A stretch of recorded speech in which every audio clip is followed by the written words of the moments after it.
It's not very surprising that this action has taken place because it was being anticipated in terms of the U.S. wanting regime change in Venezuela.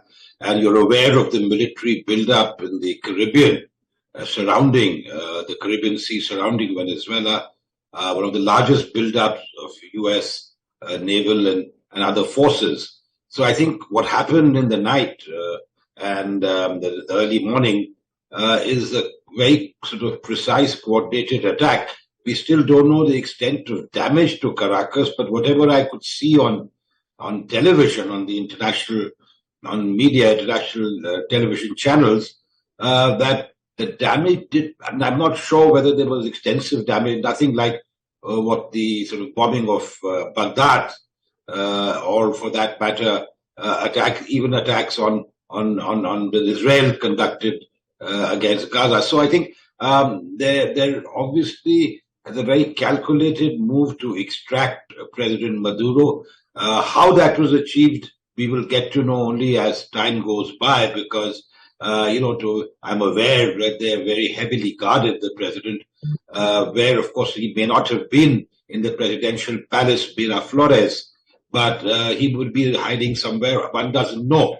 So until one gets the full facts, it would be difficult to say. But what is clear is that President Maduro and they say his wife also, his wife Celia Flores, who was the president of the National Assembly when I was ambassador in Venezuela, and of course President Maduro at that time was the foreign minister under President Chavez.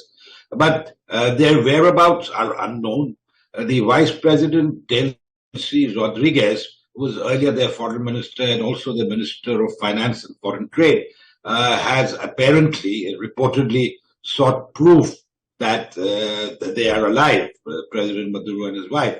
But I think what is important is to see how the Venezuelan military reacts, because don't forget that Maduro's repressive regime was backed by the Venezuelan military. And as long as the military was with him, he was safe. He could even take elections away from what they said was the genuine winner, Edmundo Gonzalez, in the 2024 elections. But be that as it may, I think once with Maduro removed from the scene, one will have to see how politics plays out in Venezuela. I've just heard that their interior minister and their defense minister, they've all asked for mobilization of the Venezuelan forces, but that's pretty late, I think, because you're shutting the stable door once the horses have already bolted. So with Maduro out, presumably out of Venezuela, I don't see any possibility of the Venezuelan military getting him back.